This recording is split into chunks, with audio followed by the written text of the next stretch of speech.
If you live in Canada, US, or UK and have a low credit score and you're looking for ways to improve your credit score, or you just want to know the first about what credit score is and why it even matters, then this video may just give you the answers that you need. Okay, so in my previous video, I shared how I ultimately decided to opt for the car financing option, and I got some comment from people who wanted to know more about credit score. So I decided to make a brand new video talking in depth about what I've learned about credit score, and I'll be breaking it down for you today on what your credit score actually means, why it's important to have a good credit score, and how you can fix a bad credit, even if it feels impossible right now.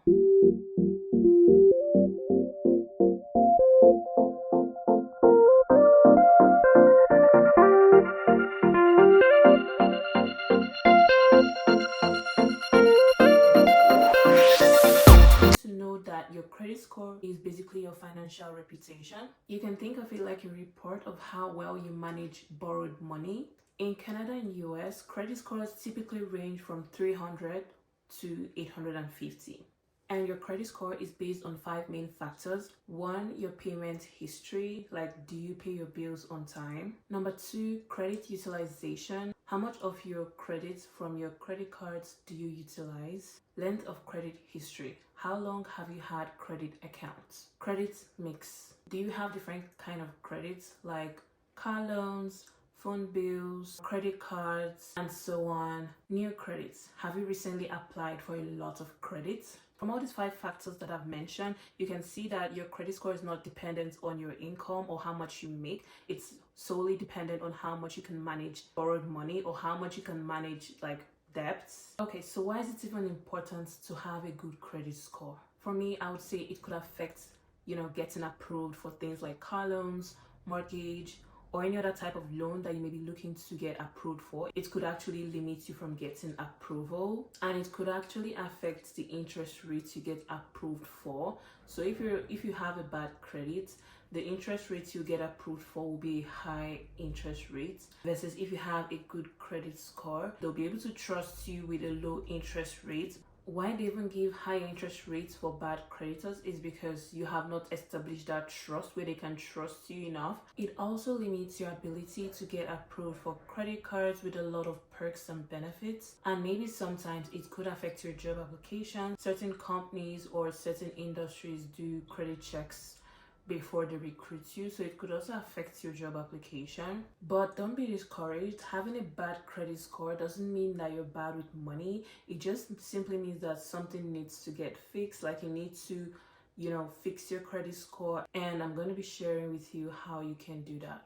Number 1 tip I would say to make sure you always pay your debt on time or pay your credit cards on time. So if you're someone that tends to forget their due dates of when to pay, what I personally advise is to automate this process, so that even if you don't remember, the system will automatically do it for you. Like, you need to set up automatic transfers on maybe a particular day of the month.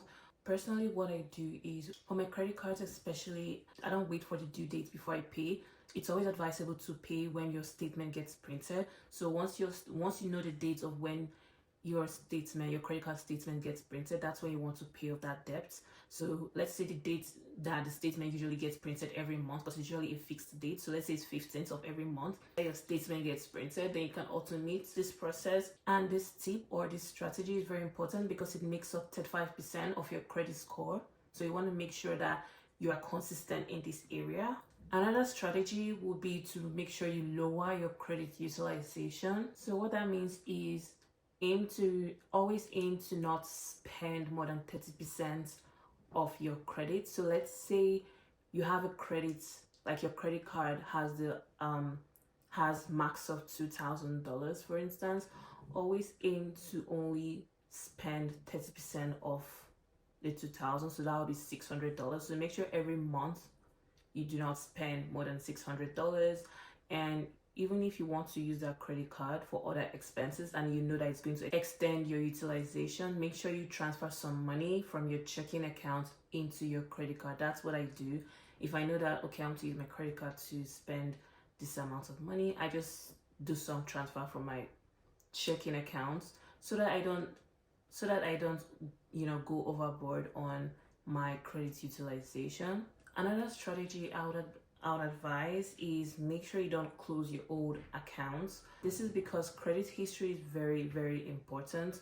So you want to make sure you're not closing your account, because closing it means that it's like you're starting afresh. Like anyone doing a credit check on you will not see a history. So that's why it's not good to close old accounts. Always leave it active, just to build that payment history or to build that trust, build your credit score. You want to keep it open so that when they're doing a credit check for whatever loan or credit you may want to apply for in the future, they'll be able to see that you have a credit history of where you pay every time. So make sure you're not closing your old accounts.